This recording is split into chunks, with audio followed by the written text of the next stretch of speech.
So one of the things that's important to me is to be able to use sustainable products in producing the watercraft that I'm going to build. And so, I don't know how much people know about, purchasing of lumber and things like that. But, for me, I want to rescue products, right? So years ago when I started buying lumber for projects, I found an organization in Ann Arbor, Michigan called the Urban Wood, or Urban Wood.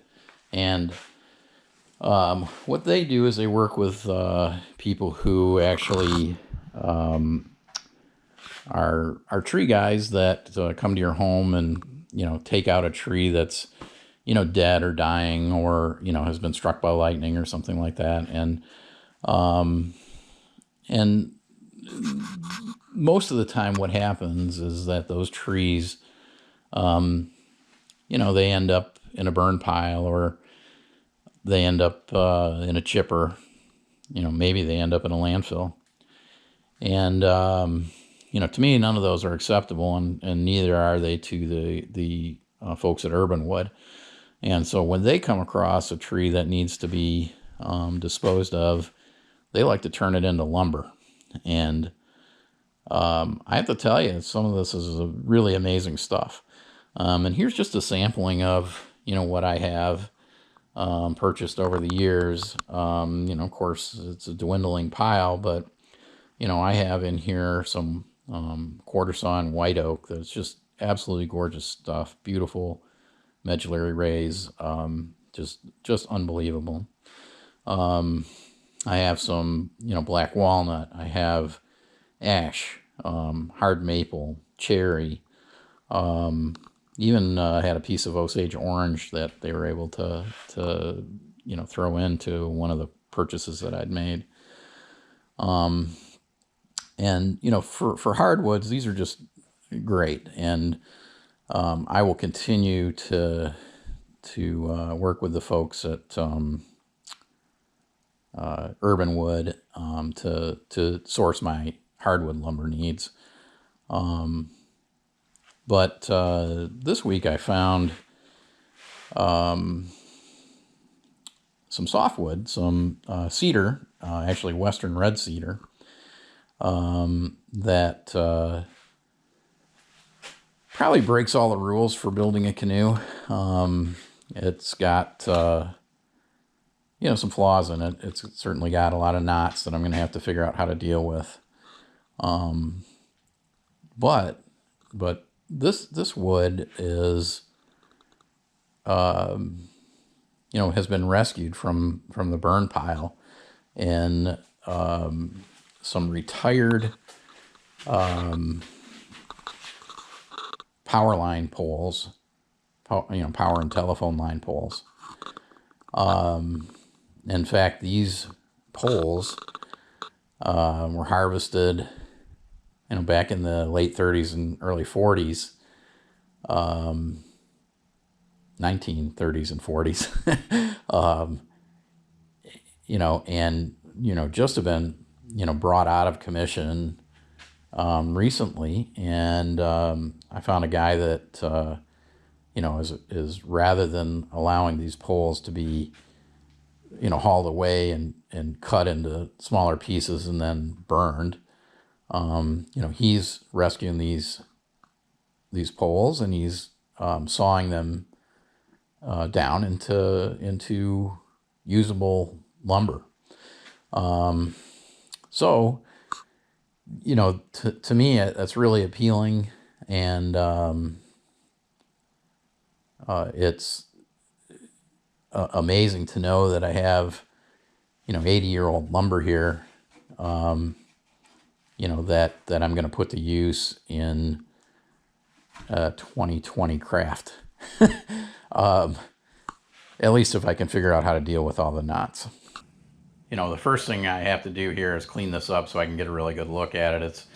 It's rough sawn. It's almost fuzzy. So I'm going to run it through my planer, and then I can have a look at it and see the knots and start to make a plan for how I'm going to do away with those so that I have decent clean lumber for the strips on the canoe. Offhand, my first thought is I'm going to take this top board, which is, it's got some pretty serious flaws in it, and I'm going to cut out as much clear board as I can from it, and then I'm just going to slice and dice that up into graving pieces, and then I will go to the other remaining boards and basically eliminate the knots, cut them out, and then make as tight a fit as I can for those graving pieces. And then I will glue the graving pieces in place, so that they're in there nice and firmly. And then I'll cut the strips out of what then will be a clear board. Now, somebody might have concerns about the strength of those strips because they'll, of course, have a number of patches in them. I'm not as concerned about that, and that's simply because this wood is going to be a core within a fiberglass sandwich, and the real strength of the boat is going to come from the fiberglass laminated over the lumber. So I don't think the strength is going to be a concern. Visually, I'm a little bit concerned about how that might look, but I do think that it will, if nothing else, add character and tell the story a little bit about the rescuing of this lumber. But hopefully I'll be able to make them as tight as can be, and they won't be recognizable unless you really go looking for them. At least that's my goal, and that's what I'm going to say, and I'm sticking to it. So the next time you see a few of these pieces, I'm going to have run them through the planer to take off this, sort of schmutz on the surface. And they should be a nice clean looking board, and we'll get a look at where the real problem issues are with knots, and then I'll start making a plan for removing the knots. Almost all these boards are the same thickness. They are just slightly over 3/4 of an inch. Nominally, you'd consider that a 1-inch board. However, I don't like to work with nominal widths. I consider that a 3/4 inch board. I do have one in here that was an end run board, and it's a little bit thicker. So I will probably deal with that board independently. But most of the rest of them I will, I think, be able to just take the graving pieces out of this board and be able to put them in, in these areas where there's a knot of concern. You can see there's also some checks in these boards. That's not uncommon with cedar, so we'll also have to deal with the checks. And I might, if I really get into this, I'll probably also deal with the pith part of the board, which is the center. And these are actually pretty clear as far as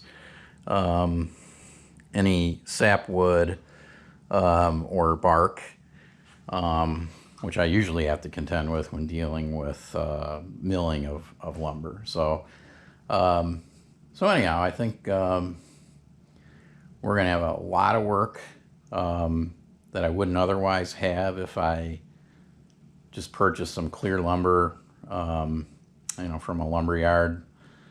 But I think it's going to be well worth it to be able to tell the story of, saving these antique boards that have a history that, to me brings an extra bit of